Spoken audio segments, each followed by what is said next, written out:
Olá, meus irmãos, bom dia a todos. Que a graça e a paz do nosso Senhor Jesus Cristo os alcance nesse momento. Estamos aqui para mais uma escola bíblica dominical, panorama do Novo Testamento. Lembrando que é um panorama. Hoje nós vamos estudar o livro de Hebreus, então não vamos entrar em todos os pormenores, porque o livro de Hebreus, ou a carta aos Hebreus, é muito profunda, muito densa. Então vamos aí num panorama, podendo assim nos ajudar a enxergar o todo e ajudar a gente a se situar dentro desse texto tão importante, tão relevante e tão desafiador. Mas antes de mais nada, convido você a fazer uma oração para que nesse estudo o Espírito Santo nos guie e nos ilumine. Pai, obrigado por essa manhã, obrigado por mais essa escola bíblica dominical online. Obrigado pelo alcance que o Senhor permite àqueles que estão em casa, aqueles que estão impedidos de se reunir e que possamos juntos hoje ouvir a Tua palavra, meditar na palavra e permitir que ela nos transforme. Que o Teu Espírito Santo nos dê a sabedoria além do conhecimento, aquilo que vai de fato servir para a edificação das nossas vidas enquanto comunidade, enquanto corpo de Cristo. Que a carta aos Hebreus de ontem seja a carta aos teus filhos hoje. É o que nós oramos em nome daquele que é supremo, daquele que está acima de todo nome, Jesus. Amém. Meus irmãos, então, como eu já disse, há um grande desafio diante de nós hoje, estudar a carta aos Hebreus. Ela não é uma carta de muito simples entendimento, ela tem um grande pano de fundo que necessita de conhecimento do Antigo Testamento. Então a gente precisa lê-la sempre com muita atenção, com muito cuidado. Ela não é uma carta para principiantes. Não estou te desencorajando a lê-la. Pelo contrário, ela fala justamente disso, de gente que está no meio do caminho, num processo de amadurecimento. Então ela é uma carta que já exige de nós um esforço intelectual, exige sim um esforço de conhecimento. Não estou aqui te desencorajando, mas estou te convocando a olhar ela com esse olhar e com bastante carinho. Amém? Então vamos aí para o estudo propriamente dito. Vou começar a usar aí os slides. Amém? Então, a base bíblica dela são os versículos de 1 a 3 do capítulo 12, mas não vou ler agora esses versículos, deixo para você ler depois. Eles falam do chamado prático a partir daquilo que o escritor de Hebreus desejou com uma carta tão sólida. Amém? Mas vamos adiante. Bom, aí como você tem um resumo da sua revista, o alvo da lição é saber reconhecer a superioridade de Cristo e a responsabilidade que isso traz ao cristão. Amém? Então, isso deve ser o alvo intelectual. Na nossa mente, o que deve ficar dessa lição que nós vamos estudar hoje é reconhecer a superioridade do Messias. É entender isso com a nossa mente, com o nosso entendimento e a responsabilidade que isso traz a cada um de nós que segue o Messias. O que deve nos alcançar nas emoções? A gente deve desejar, desfrutar cada vez mais da plenitude e da superioridade de Cristo, por meio de uma vida digna. O que é uma vida digna? Uma vida coerente com essa superioridade. Então a gente deve ansiar, mergulhar, querer ir mais além na plenitude desse Jesus. E como deve ser a nossa atitude depois de entender a superioridade de Jesus e depois de querer mergulhar com profundidade nessa plenitude? Deve ser, no dia a dia, demonstrar através dos nossos relacionamentos um viver que seja condizente com essa superioridade de Jesus. Amém? Bom, essa introdução aí da revista é muito interessante porque ela fala para a gente que Hebreus é um conjunto comparativo entre o testamento da lei e o testamento de Cristo. E é chamado por alguns de Levítico do Novo Testamento. A epístola é repleta de ensinos sobre a doutrina da superioridade de Cristo. Então, o que eu queria destacar aqui com vocês nessa introdução? Primeiro, é esse comparativo entre o testamento da lei e o testamento de Cristo.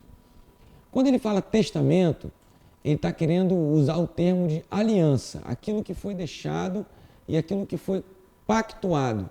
A lei, ela envolveu um pacto.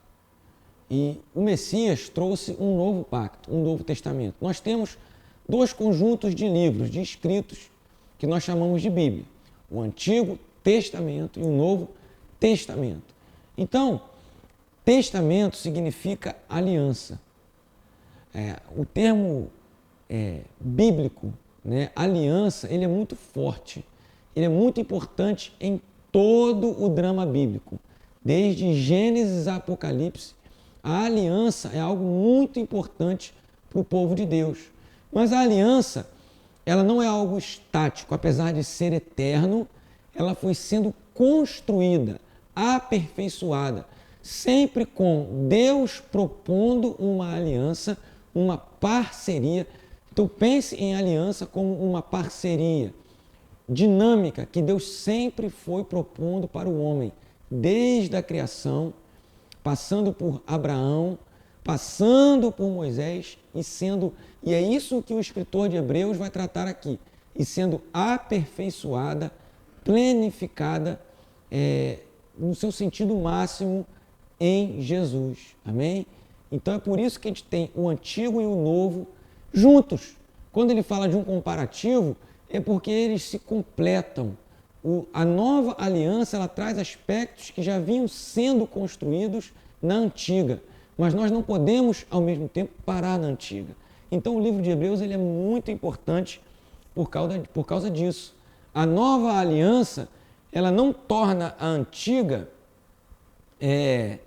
inútil, mas ela torna a antiga inválida. Olha que coisa interessante. A nova aliança torna a antiga aliança inválida, já que temos uma nova aliança, mas ela não torna a antiga aliança inútil. Então, é isso que o escritor de Hebreus faz. Ele destaca a importância da antiga aliança, mas somente à luz da nova aliança. Amém?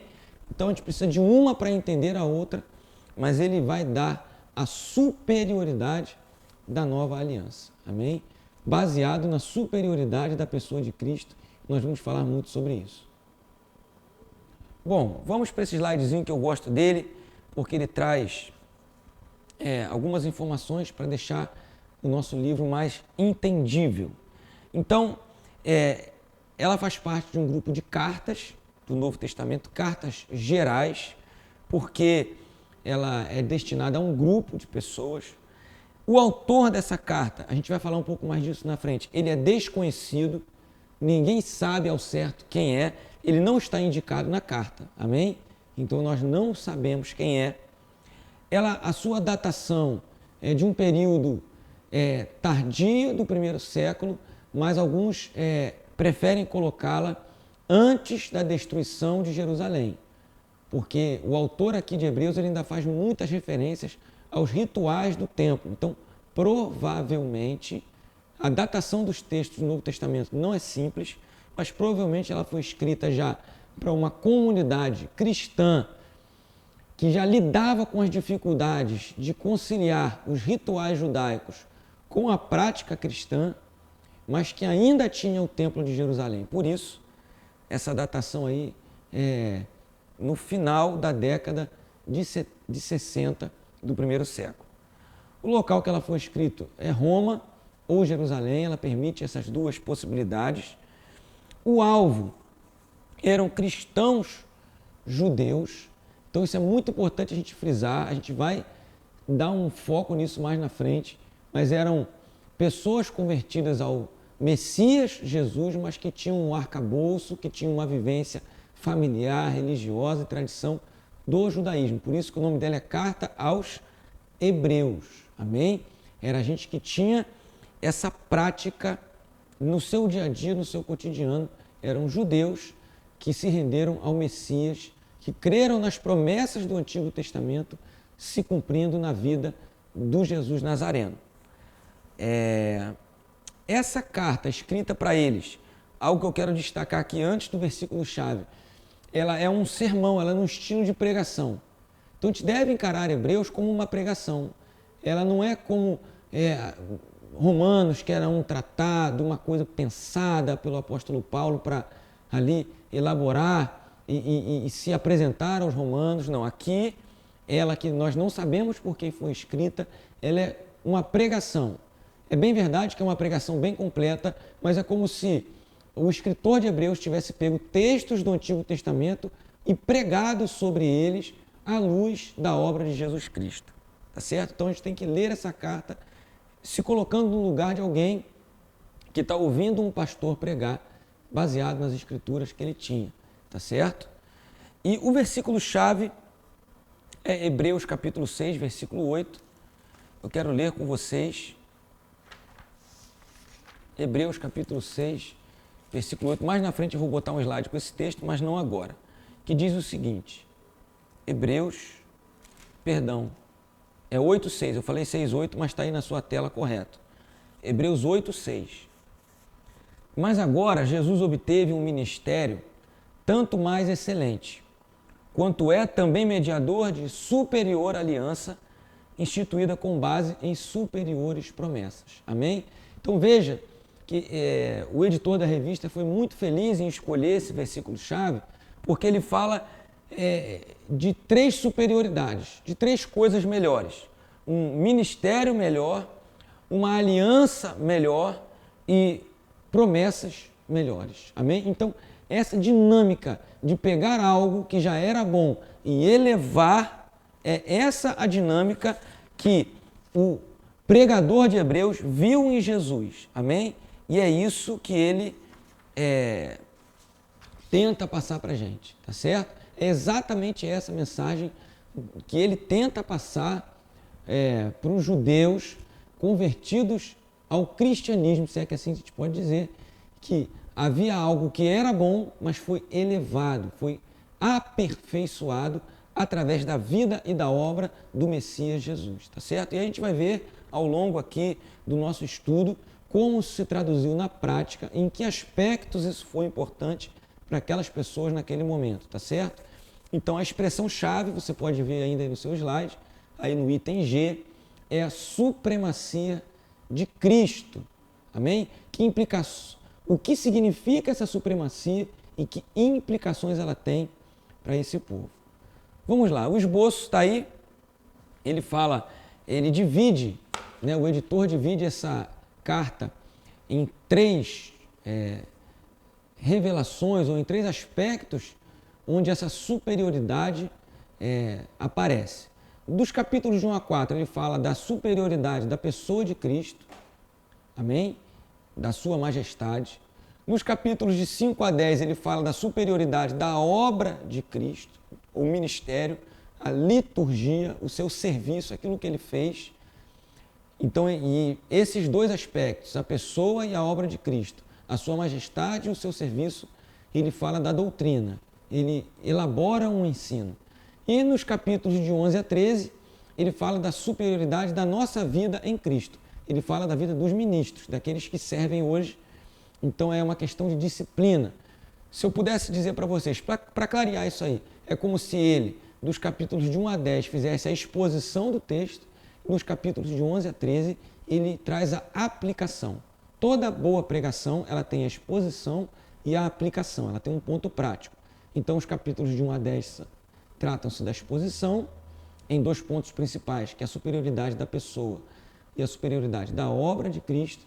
E nos capítulos de 11 a 13 ele fala da aplicação desses pontos na nossa vida, tá certo? Tudo isso, é claro, tratando da supremacia de Cristo. Então aqui a gente vai falar, aí se você puder acompanhar na sua revistinha, Hebreus em uma sentença. Ele fala assim, Hebreus anuncia a supremacia de Jesus Cristo como rei, sacerdote e filho de Deus. E aí eu quero de novo voltar. É claro que essa frase solta não vai ainda fazer muito sentido para a gente, mas eu quero voltar nesse versículo-chave aí, que é Hebreus capítulo 8, versículo 6. Diz assim, Mas agora, Jesus obteve um ministério tanto mais excelente, quanto é também mediador de uma superior aliança, instituída com base em superiores promessas. Então, meus amados irmãos, quando ele fala desse anúncio da supremacia de Jesus Cristo como rei, como sacerdote, como filho de Deus, tudo isso está muito bem definido nessa revelação aqui do escritor de Hebreus. Ele começa de trás para frente. Jesus obteve um serviço, um ministério mais excelente, melhor do que tudo aquilo que tinha sido feito antes dele. Só que esse serviço dele foi mais excelente na mesma medida, ou seja, olha o texto que tem depois da vírgula, quanto é proporcionalmente também mediador de uma superior aliança. Ou seja, não adiantaria nada e Jesus não faria um ministério, um serviço mais excelente, se ele, nesse serviço, não estivesse operando uma aliança mais perfeita, mais madura, mais plena. Ou seja, o serviço se baseia na aliança.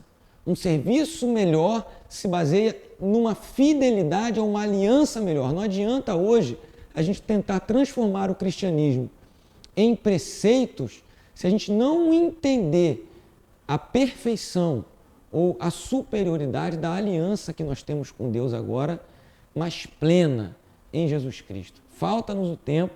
Se você pudesse pegar lá o texto de Jeremias, onde ele fala da nova aliança, ele fala que essa nova aliança está no coração. Amém?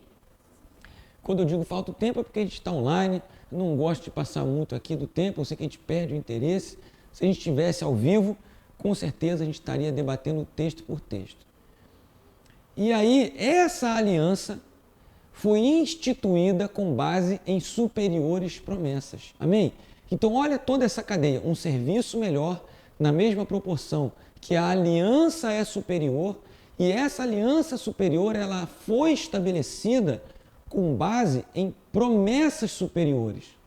Então, é muito lindo você observar todo o texto de Hebreus, toda essa pregação, com esse olhar dessa releitura que ele faz das Escrituras do Antigo Testamento, e ele enxerga essas Escrituras, ele vê nelas promessas superiores para além, porque quando Deus estava prometendo algo para Abraão, por exemplo, Abraão se preocupava com o seu filho que ia nascer. Essa era uma promessa de Deus para Abraão. Abraão se preocupava com a terra que a sua descendência ia habitar. Essas eram preocupações do cotidiano de Abraão. Mas quando o escritor de Hebreus lê em retrospectiva, ele identifica ali promessas superiores. Ou seja, ele vê um serviço mais excelente, baseado numa aliança superior, que se aperfeiçoou porque ele enxergou naquelas promessas coisas superiores a simplesmente aquelas que se enxergavam no dia a dia. Então essa é uma dinâmica maravilhosa que o escritor de Hebreus, que o pregador enxerga que só é possível. Isso tudo só se tornou superior. Um ministério melhor, uma aliança melhor e promessas melhores. Isso tudo se tornou superior por causa da obra de Jesus. Amém, meus irmãos? Então ele viu na obra do Messias não apenas uma vitória política, uma vitória social, uma vitória religiosa. Ele viu na obra do Messias o aperfeiçoamento de tudo aquilo que já tinha sido construído. Então isso é maravilhoso para a gente. Amém? Guarde isso. Bom, qual é o contexto? Já que a gente está falando de um panorama. Essa epístola é direcionada a um grupo de hebreus, povo israelita, convertidos ao Messias Jesus Nazareno, que passavam por perseguições por causa da fé. Com o acirramento da perseguição, muitos desertaram, muitos desistiram da fé no Messias Jesus, provavelmente voltando para o judaísmo, que era mais confortável. Assim, a epístola é escrita para afirmar a doutrina cristã a partir da lei, não anulando a lei, e estimular aqueles convertidos a permanecerem ao lado de Cristo. O que acontece, meus irmãos? O judeu ele já tinha uma relação tensa, mas estabelecida com o Império Romano. Então, quando ele se convertia ao Messias Jesus, isso trouxe um lugar para os cristãos, né, daquela época de desconforto, porque era uma nova religião, era considerada como uma seita pelos judeus de origem, e o Império Romano ainda não estava sabendo muito bem lidar com os cristãos. Então as perseguições começaram a acontecer e direitos que o judeu tinha começaram a ser perdidos pelos cristãos porque eles já não eram mais vistos simplesmente como judeus. E aí eu chamo esse povo aqui, a quem essa carta se direciona, a um povo no meio do caminho. Era um povo entre duas alianças, entre duas fidelidades. Eles tinham uma fidelidade da aliança do Antigo Testamento, mas agora eles tinham uma fidelidade ao Senhor, ao Messias, que já tinha sido chamado e é tratado a partir do Novo Testamento, a partir de Pedro, de João, como um novo Senhor. Então, César era Senhor no Império Romano. Eles tinham uma aliança lá do Antigo Testamento. Então, eles não viviam apenas mais naquela aliança do Antigo Testamento e nem podiam mais servir a César como um Senhor, porque Cristo era o seu Senhor. Então, agora eles estavam divididos. Como ser fiel ao Messias, sendo que essa fidelidade ao Messias não permitia aquela segurança das leis, dos rituais, dos sacrifícios, mas ao mesmo tempo os desafiava a sofrer uma perseguição pelo Império Romano. Então eles estavam encurralados por dificuldades e perseguições. E qual era a tentação que eles tinham? Era desistir do cristianismo. Era voltar para uma situação mais confortável de família, né, de tradições. Então, quantos de nós não nos sentimos assim? Quando a gente se torna, de fato, discípulo de Jesus, tudo é muito bonito no começo. Toda a teoria é muito linda, todo aquele sentimento, e a gente vai seguindo a Jesus. Mas chega um ponto na nossa caminhada cristã em que não dá para voltar para o conforto daquele início, daquela visão tradicional, mas, ao mesmo tempo, nós não somos aceitos no mundo, porque nós temos conceitos e princípios dentro de nós que desafiam o mundo. E aí é que a gente fica no meio do caminho. Aí é que era o momento da gente perseverar e entender a lealdade e a fidelidade ao Messias Jesus. Então, muitas vezes, é nesse ponto que a gente se encontra no meio do caminho, né? O editor da revista fala que alguns chamam Hebreus de um novo Levítico. Eu chamaria Hebreus de novo Levítico, concordo, porque é justamente isso. É a lei que foi dada no meio do caminho. Eles não estavam nem no Egito e nem em Canaã. Então, a gente está também no meio do caminho nessa vida. Amém? Vamos falar um pouquinho sobre a autoria.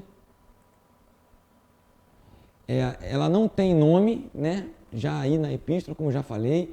Alguns falam de Apolo, outros de Paulo, Barnabé, Lucas, Filipe, Clemente de Roma, Silvano e até mesmo como sendo escrita por Priscila e Áquila.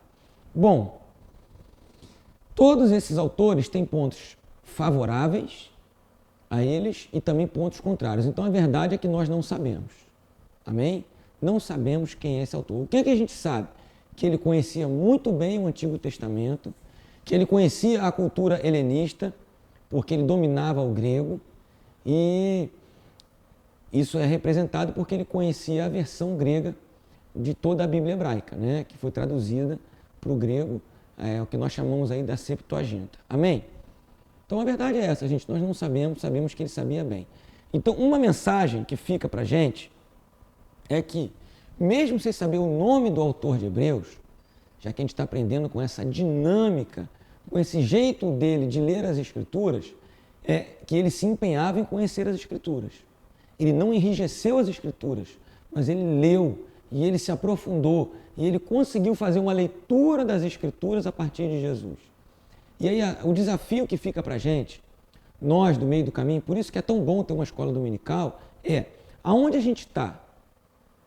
Eu estou no meio do caminho, eu estou precisando amadurecer a minha fé e eu não resisto aos desafios do mundo, mas eu também sinto tentado a voltar àquela vida imatura, onde eu não precisava me preocupar com questões mais profundas, onde eu não era tão desafiado.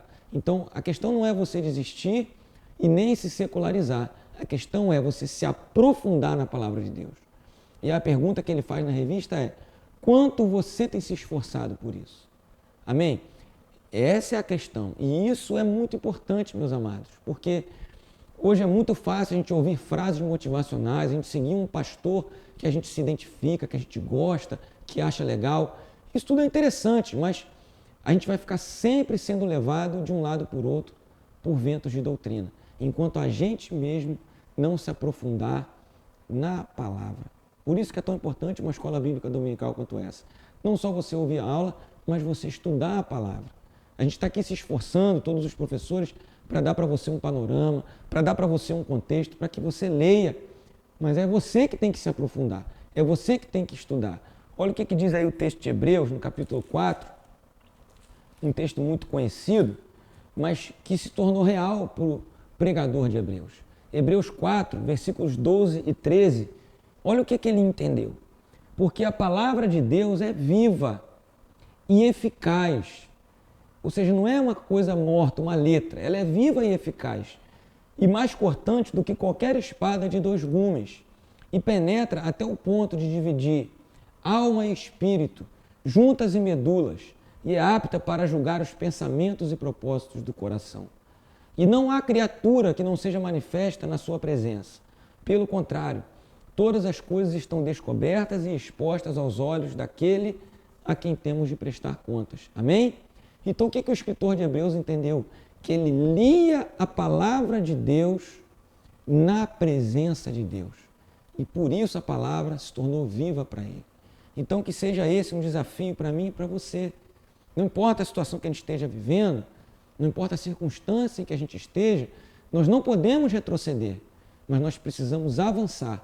Mas só avançaremos com profundidade na palavra. Chegou o tempo onde não dá mais para a gente só ouvir o que o outro disse e repetir o que o outro disse. Nós precisamos nos aprofundar na palavra de Deus, na presença de Deus. Amém? Vamos para frente. Um ponto muito importante que ele destaca é a superioridade de Cristo. Você já deve ter notado, falamos sobre isso já várias vezes.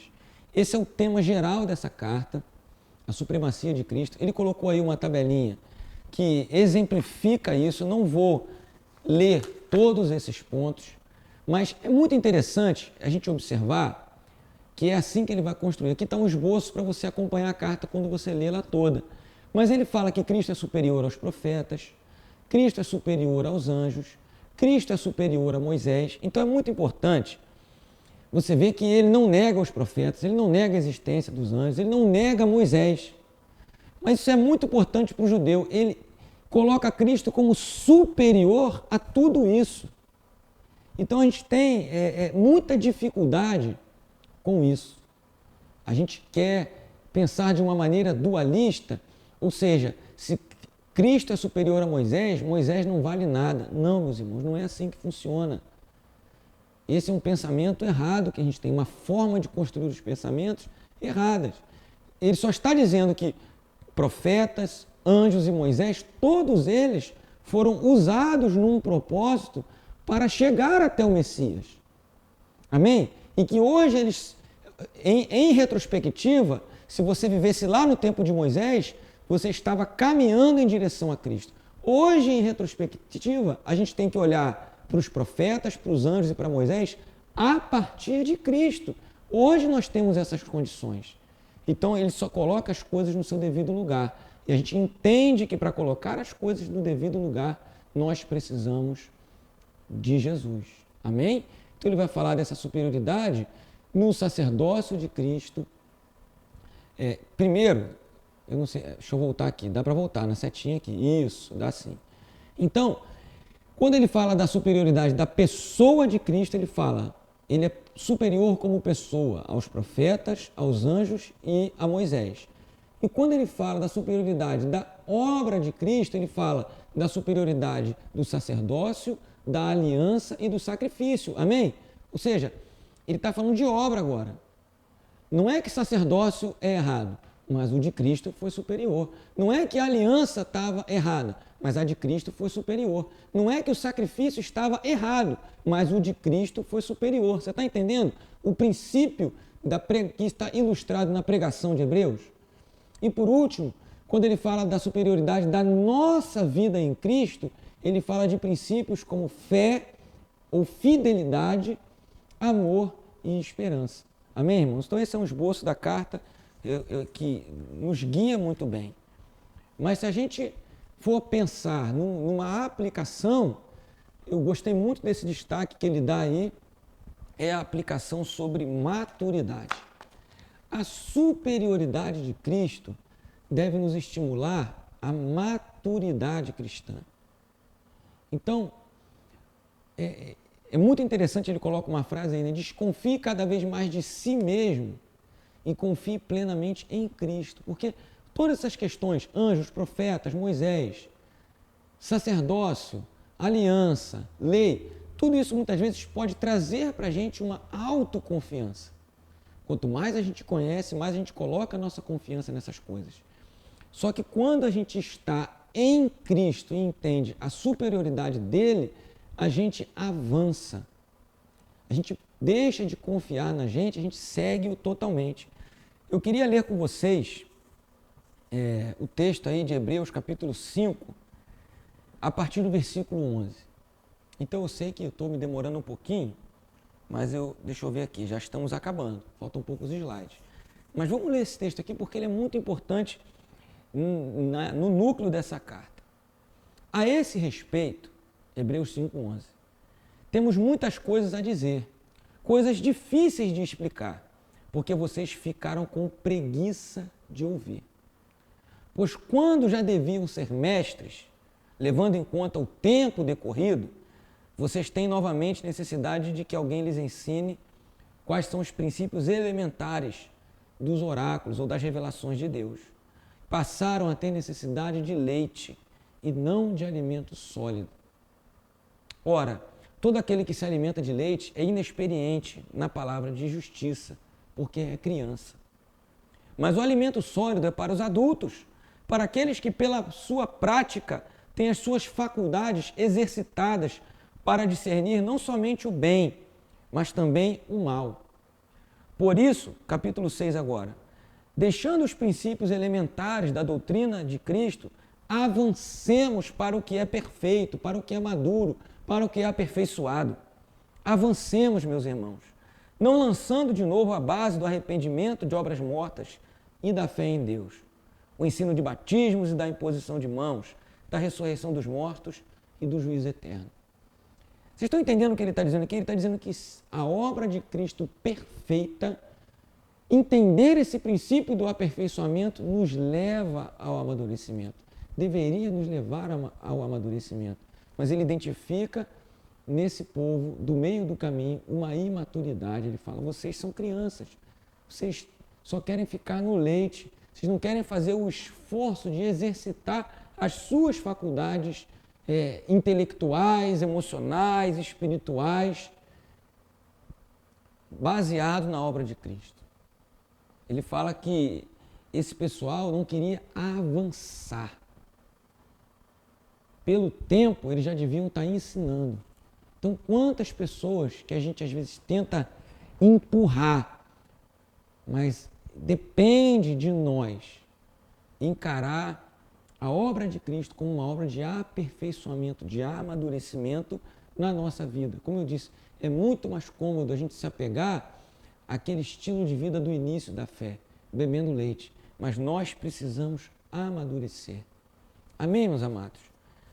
E ele continua, um ponto importante que ele fala dessa carta, são as exortações, são os encorajamentos, né? Ele faz 6 exortações ao menos, com vistas ao aperfeiçoamento dos seus leitores. E estão todas elas aí, na sua revistinha, na página 46.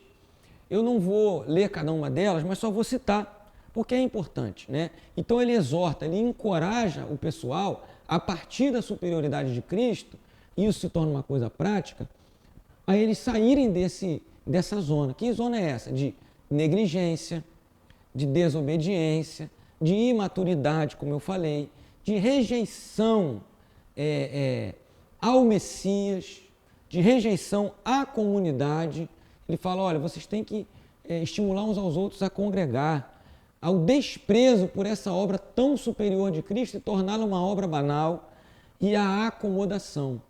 Então, os ouvintes dessa pregação, eles são encorajados a abandonar esse tipo de postura. É engraçado que ela é uma carta tão profunda que não são coisas tão claras, que se manifestam tão obviamente, não são comportamentos tão simples como imoralidade sexual, como coisas essas que é fácil de identificar. Negligência, desobediência, imaturidade, acomodação são questões da vida muito subjetivas. E ele fala, só olhando para a obra de Jesus nós podemos sair desse lugar. Amém? Ele vai falar da galeria da fé, é um texto muito famoso, né, dessa carta. O que eu quero encorajar vocês? É olhar para essa galeria da fé, e a fé é uma palavra muito importante em Hebreus, se torna, né, quando ele está caminhando para a aplicação prática. Muitas vezes a gente olha para a fé como algo assim, só religioso. Meus irmãos, fé, essa palavra no grego, ela era uma palavra muito ampla. Ela também poderia normalmente ser traduzida por fidelidade. Então a galeria dos heróis da fé é a galeria do pessoal que foi fiel, que tinha fidelidade ao tema principal da carta de Hebreus, a aliança. Então ele usa exemplos de pessoas que usaram o princípio da fidelidade, tanto no Antigo Testamento como já pessoas do tempo dele, para serem desafiados a se manterem fiéis em quaisquer circunstâncias. E aí, ao que nós seremos fiéis? É por isso que ele amarra na supremacia de Cristo e fala, temos que pegar esse princípio pelo qual eles viveram, de fidelidade a uma parceria, a uma aliança, e colocar essa fidelidade numa aliança melhor e em promessas superiores, que estão na pessoa de Jesus Cristo. Então hoje, aonde está a sua fidelidade? Aonde está a sua aliança? Aonde está o seu coração, a sua mente e a sua prática? E aí, ele pede para a gente ler Hebreus 12, de 1 a 3, porque é aí que vai estar a nossa fidelidade. É para aí que ele direciona na sua pregação a nossa fidelidade. E eu quero ler com vocês, deixa eu ver se eu... Não fiz, eu queria até ter colocado aqui, mas vamos acompanhar na Bíblia mesmo. Hebreus 12, de 1 a 3, é um texto bem conhecido, que é a aplicação dessa galeria dos heróis da fidelidade. Portanto, também nós,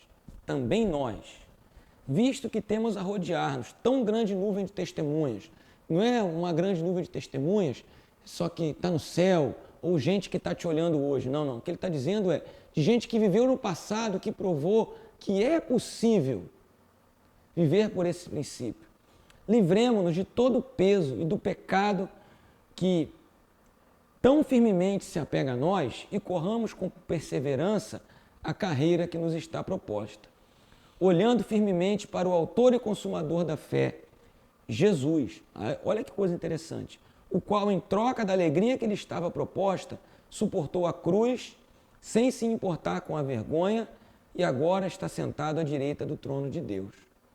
Portanto, pensem naquele que suportou tamanha oposição dos pecadores contra si mesmo, para que vocês não se cansem nem se desanimem. Amém, irmãos? Então, resumindo, essa é uma carta que fala, é uma carta contra a desistência, é uma carta para o pessoal não desanimar, uma carta para o pessoal não desistir nem voltar atrás. E ele compara no seu finalzinho a nossa vida cristã a uma maratona. Maratona é uma corrida de resistência, uma corrida de 42 quilômetros. É um percurso hoje praticamente impossível de ser feito sem um trabalho aqui, na mente e no corpo, e com um todo. Já falei com os irmãos várias vezes, ainda não corri a maratona, é o meu sonho. Por que não corri a maratona ainda? Porque ela não é uma coisa que você faz, que você treina para ela em um mês. Ela exige um trabalho na mente, no corpo, envolve a sua rotina, envolve a sua alimentação, envolve tudo. E o escritor de Hebreus está dizendo que a gente precisa correr a nossa carreira, a nossa maratona proposta por Jesus, porque ele fala que foi Jesus que criou esse percurso. Quando ele fala que ele é o autor e consumador da nossa fé, ele é o autor e o consumador da nossa fidelidade, porque ele criou esse percurso, ele fala para a gente, para cada um de nós, até onde vai. Não somos nós que definimos a hora que acaba, aonde a gente desiste. Ele fala, o ponto final é lá, você está proposto aqui. Está proposto 42 quilômetros. Se você desistir no 30, você não correu a carreira proposta. Então ele é o autor, é ele que disse, ó, é até aqui que vai a sua vida cristã. Mas ele também é o consumador, porque ele foi o primeiro a correr essa carreira. Ele foi o primeiro a fazer todo esse percurso. Ele inaugurou. E ele disse, vocês serão fiéis, porque eu fui fiel. Então, esse é o desafio que nós temos. Então, a gente deve o tempo todo olhar para Jesus como o autor e o consumador da nossa fidelidade. Se o capítulo 8, versículo 6 é um versículo-chave, o capítulo 12, o versículo 2, ele deve ser a nosso exercício mental, olhar firmemente para o autor e consumador da fé, Jesus. Amém? Lembre-se sempre dele, olhe para ele, porque é ele que definiu o percurso e ele que fez esse percurso.